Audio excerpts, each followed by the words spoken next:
My name is Alex Mitchell, and I'm a communications manager with the Lighthouse marketing team. Our speakers today will be Ann Lambrix, Vice President of RCM Consulting for Lighthouse, and Dr. Lori Milner, a Laboratory Director and Technical Consultant with the Lighthouse team. For a little bit of background on both, really quick, Ann serves as Lighthouse's Vice President of RCM Consulting, heading up the company's day to day operations in that division. With more than 20 years in the medical insurance and billing industry, her experience provides for an insightful analysis of revenue cycle and payer trends impacting reimbursement. Ms. Lambrix holds an MSJ in health and hospital law. Dr. Lori Milner received her PhD in 2011 from the University of Louisville in pharmacology and toxicology. Dr. Milner has several peer-reviewed and published manuscripts and has won numerous awards for her research. She has served as a lab director and consultant for numerous clinical laboratories over the past 8 years and has performed numerous laboratory-developed test validations and has experience with many types of molecular diagnostic testing. So I just want to say thank you both for joining us today. We greatly appreciate you taking the time to share your expertise. And with that, I'll turn it over to Ann and Dr. Milner. Thank you, Alex. Hello, everybody. Looking forward to speaking about this very hot topic right now, MolDX. Just for a quick overview for everyone, MolDX, the Palmetto MolDX program is really not a new program. Many of you, it may be the first time that you're really having to go through this process, but some of you, you're old hats at it, and again, depending on the type of testing that your lab has been performing, again, have gone through the Z code, obtaining the Z code, and then the technical assessment that's needed for the test approval and reimbursement. MolDX started in 2011. And we have a nice map here to see that the MolDX program does cover 4 MACs throughout the United States. So you can see most of the US is part of the MolDX program. The MACs that are not part of MolDX are still Novitas, First Coast, and NGS. I get questioned often as far as those 3 MACs, whether or not they're going to roll into MolDX. I believe WPS was the last to roll in, and I want to say that was around 2017. So it's been several years since a new MAC has rolled into the program. Whether or not we'll see those 3 stragglers move into MolDX is yet to be seen. However, I do always want to take the opportunity to say, just because you're not part of the MolDX program doesn't mean that there's not an LCD, a local coverage determination, a policy from, for example, Novitas that tells us how to bill, how to get paid, and again, the medical necessities surrounding the testing. So it's really important that you research that individually for those MACs that you're not in. If you're part of the MolDX, so the 4 MACs that are part of MolDX program is CGS, Noridian, Palmetto, and WPS. The MolDX program is operational, and there is a process. I almost say it's almost a pre-registration process for specific types of testing that labs are performing. What is important too to know is that some payers, and I'm going to point out United Healthcare, their Medicare Advantage, does want Z codes. And so there is a separate process, a separate discussion. Really not going to dive into that today. But I did want to mention on the call, just to make sure everybody is aware, if you're billing United Healthcare Medicare, you're going to want to, and that would be nationally. So even if you're in Novitas, this may be applicable to you.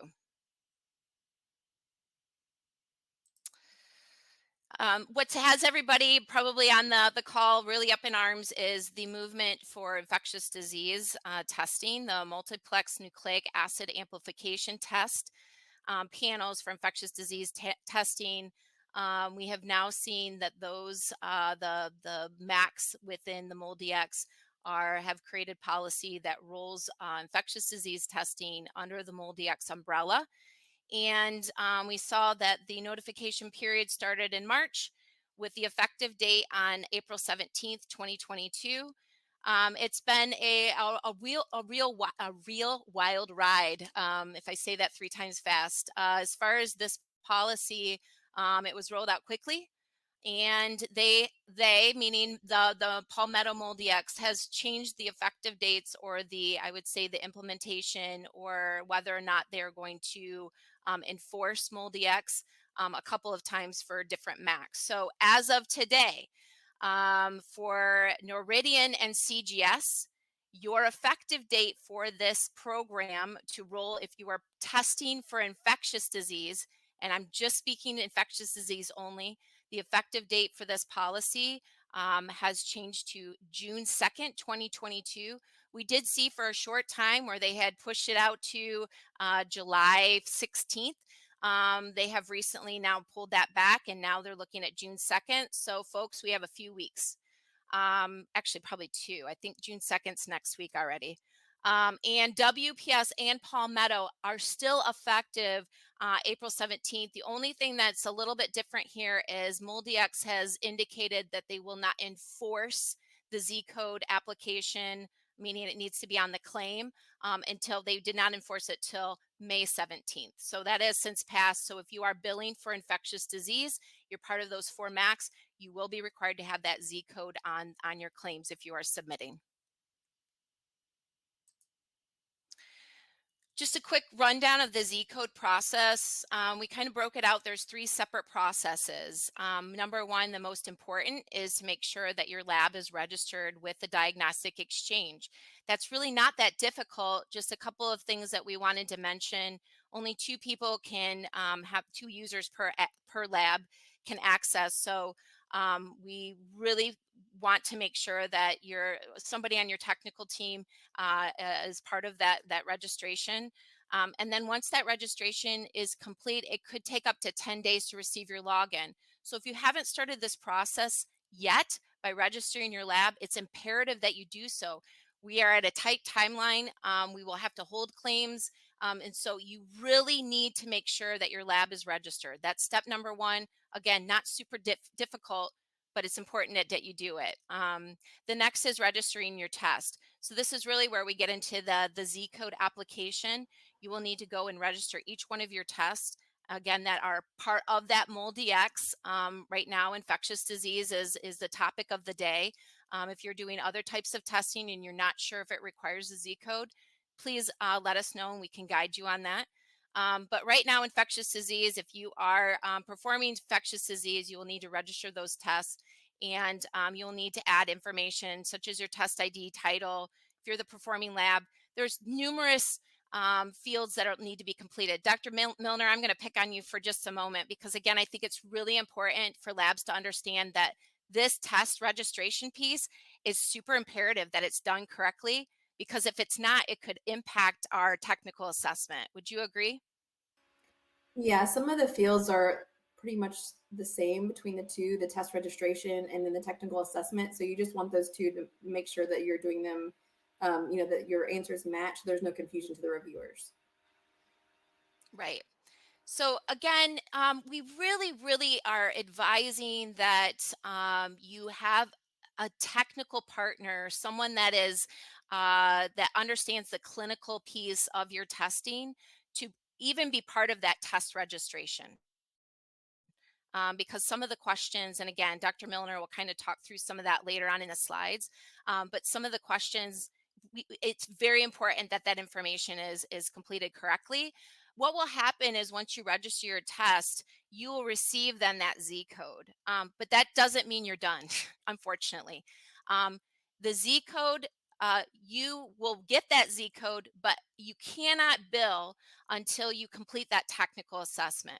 So once you get your test registered, they will then review that, and then it will trigger for that technical assessment piece to come back. And that's when the fun starts. So the technical assessment, again, we want to make sure that includes the LDTs. LDT is included if you're doing infectious disease and it's a laboratory developed test. You will be required to get a Z code. All right, so the final slide that I was going to really harp on is the timeline. And again, we wanted to make sure everybody on our webinar understood there's a tight timeline here. And I think what I wanted to relay is the difference, I guess, when you register your tests, which will then take up to 2-3 weeks, and they'll come back with a Z code, but it will also trigger the technical assessment process. And I believe, Dr. Milner, we have 15 days to complete that TA. Is that correct? That's right. You have 15 calendar days, and the email that they send you that gives you the Z code also has like the date that it's due in that email. So there's no confusion about it. So that's again why I advise that your clinical team should really be a part of the test registration, simply because when you get that technical assessment notification from MolDX, you have 15 days to complete it, and there's a lot of information that is going to be needed in order to complete that technical assessment in time and correctly. And so if it's done correctly and it's submitted timely, again, that narrows down that time between you getting the approval back and hopefully being able to get that priced and proved and paid and being able to submit claims. So again, really the big takeaway here is make sure you understand your timeline, and before you submit for that test registration, be ready so that you can respond for that technical assessment rather quickly. You don't want to be pulling everything together after you get the notification from MolDX on the technical assessment. Dr. Milner, before I move on, anything else you wanted to mention on timeline, or again, just the test registration piece? So in the next slides, we'll be showing what is included in the test registration process. But again, since the technical assessment template is available on the MolDX website, and we'll give you a link to that, I encourage you to just go and look and see what's required from the technical assessment. So, because like Ann said, there's a lot that has to be documented. And so just being ready for that to occur, the more time you can give yourselves, the better. Right. All right, so what questions are part of the test registration? I'm passing this over to Dr. Lori Milner. Thanks, Ann. So I thought it would be helpful to share screenshots of what it looks like so you can, see what's going to be required during the test registration. And as Ann mentioned, even the test registration is highly technical. So someone who's been involved in the validation process of your laboratory developed test should be involved in this so that accurate answers can be provided to both the test registration as well as the technical assessment. So here you'll see this is what it looks like. So when this is after you've registered and you have an account with MolDX, and then you want to select add test, and that starts all the fun. So you'll see this is what the screen looks like. You'll see on the left side that there are 5 different categories.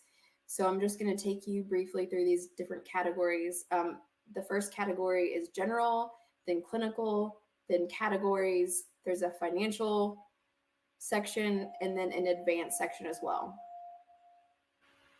So here we're in the general portion, and here and I should say, so if you can see that for each field that's required to be filled out, if it is actually required, there's a red asterisk by it.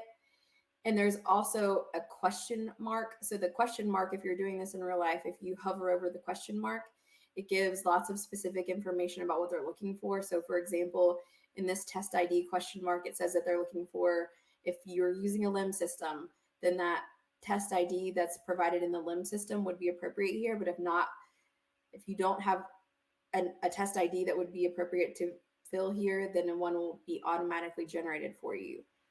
So in some of them, you can see there's a red asterisk indicating it's required, and others are not required at this time.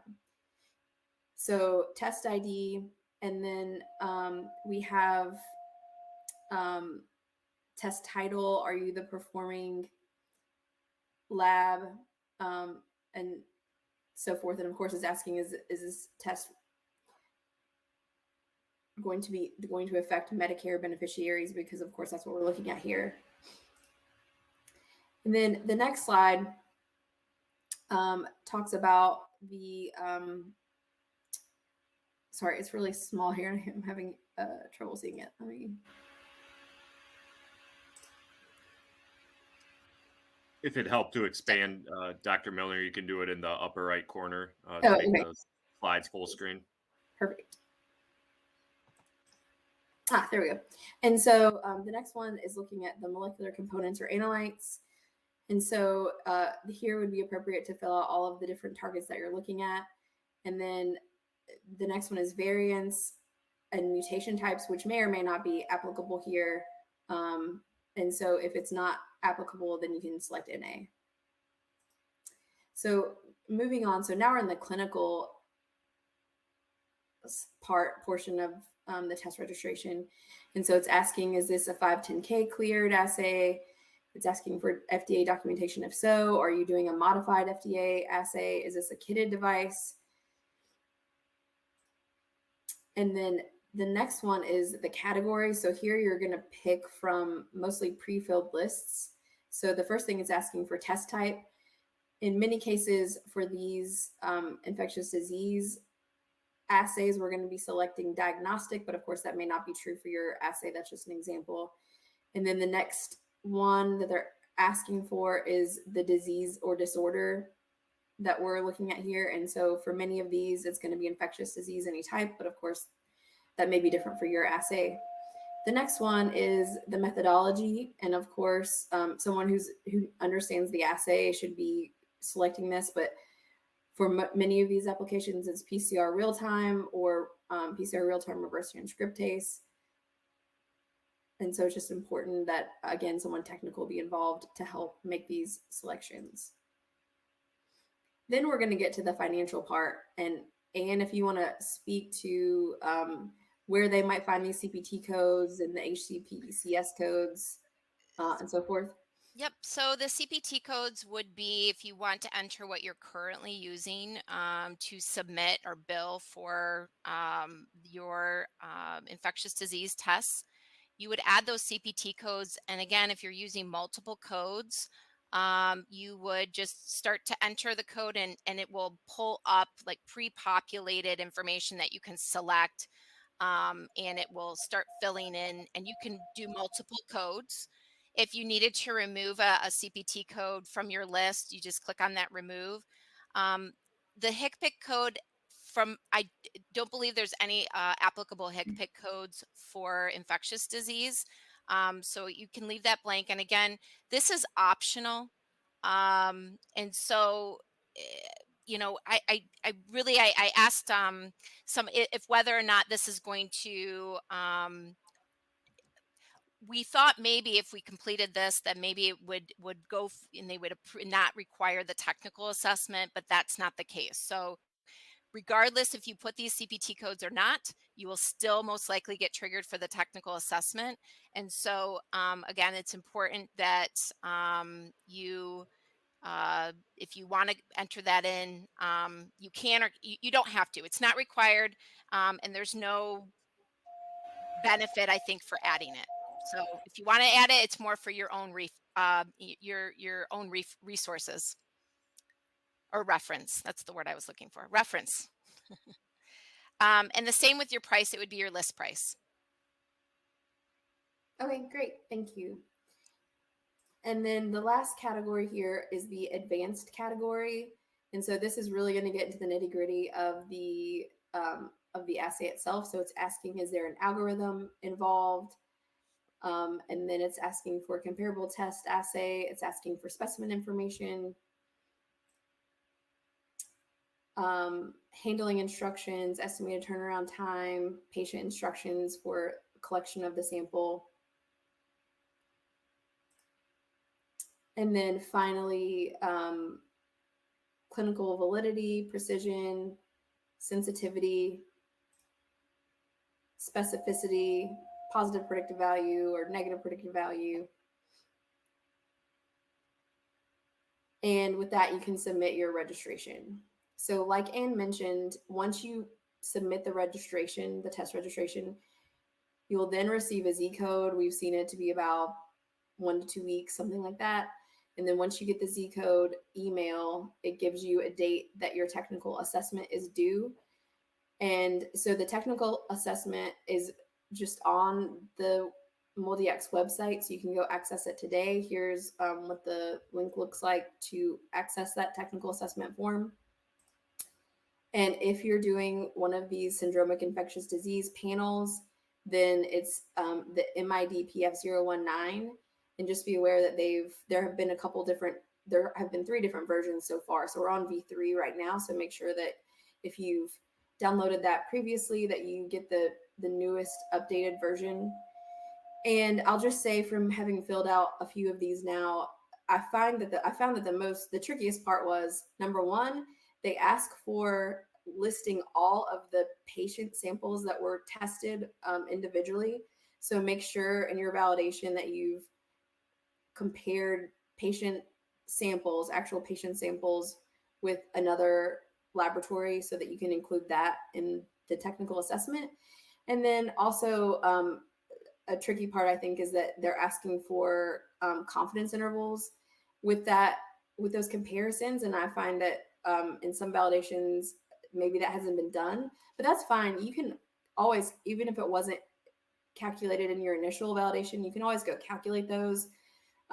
And then another helpful tip is that they do, in the technical assessment, they do provide the CLSI guidelines that they're kind of expecting to see there in the technical assessment. So you can refer to those CLSI guidelines if you're not sure how to calculate, for example, confidence intervals or some of the other parameters that they're asking for. It's easy enough to do with Excel, or there's even some free web-based calculators that'll help you out with that. Okay, I think I'm going to turn it back over to Alex now. Thank you guys for listening. And, Alex, you want to take it? Yeah. Thank you, Dr. Milner. I think we're going to hop into some Q&A here. And just before we do, I want to just quickly go with that offer that we said we'd be promoting earlier. So if you need any additional guidance on MolDX or registering for Z codes, feel free to click that link and reach out to us directly, and we'll do our best to get you in the right direction. Especially if you have questions that we don't have a chance to address on today's call, we'd love to follow up with you and help provide more information. So you can reach out to that info email address or through the form listed on that pop-out slide below. But to go for a few questions here now. From Jessica Grant, what happens if you don't meet the 15-day timeline? And I'm not sure if that was in reference to the registration process, but could you speak to that? Have we missed that deadline yet? No, I'll speak to it really quick. So I don't know if Dr. Milner, you've seen this, but my understanding is that, again, you might have to start the process over again, or potentially have to appeal it with Medicare. So it just ends up delaying. I don't think it means that you'll never get approved. It's just really, it's going to delay you being able to bill and collect on your tests. Thanks, Ann. This has received a lot of votes, and I'm not sure if it's something we can address here today, but for a multi-organism panel, do we need to register by analyte or organism, or should we be registering as a panel? Would that maybe be one to... Dr. Milner, I don't know if you can answer that. I would say if you're running it as a panel, it needs to be registered as a panel. So the LCD, the guidance, a panel is considered if you're testing for one or more pathogens or analytes. Yeah, agree. And then I think the question was organism or analyte. And so whatever target you're using. Mm-hmm. So so you want to do it by target, but within the panel. So you have to register the way that it's ordered. So if you've got several panels, and Ann, correct me if I'm wrong, but several panels that are related that might have some overlapping analytes on there, you still have to do a separate test registration for every orderable panel. Correct. You are correct. And the way I envision it is, again, if you go into the MolDX, the diagnostic exchange, all of your tests will be visible within that platform. So however you're presenting that to your clients or to patients, again, that's how you want to register. Great. Thank you both for that one.